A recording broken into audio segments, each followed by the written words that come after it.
Following this episode, the president-elect had indicated some likelihood of wanting to see me, and the Navy, I guess, wanted to see that I did. I was flown to Pohang, Korea, the Marine Air Base. Stayed with General Jerome until Admiral Clark came. Then we flew to Seoul, and he said, stay near the phone, and they had sent a car and picked me up. Admiral Clark met me at the door, and he brushed the snow off and combed my hair and got me ready to see what was beyond.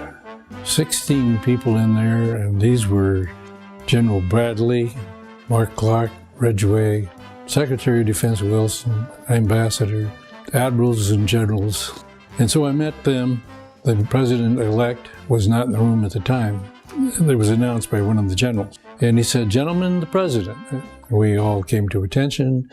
And he came in and says, "At ease, boys, at ease." He came over and he knew everybody there but me, so we met.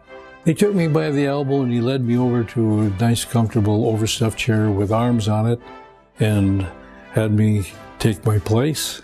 Then he sat on the arm of it and put his arm around me. And he said, "Young man, before we get down to business, we ought to have a drink, don't you think?"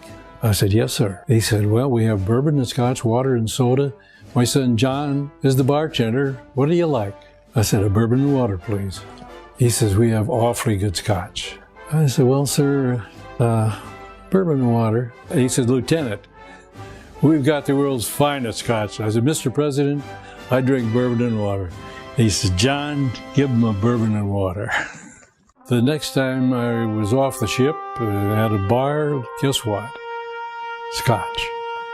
And it prevails to this day. Heroes in History. Preserving our heritage by capturing the stories told by the heroes that lived them before they are lost forever.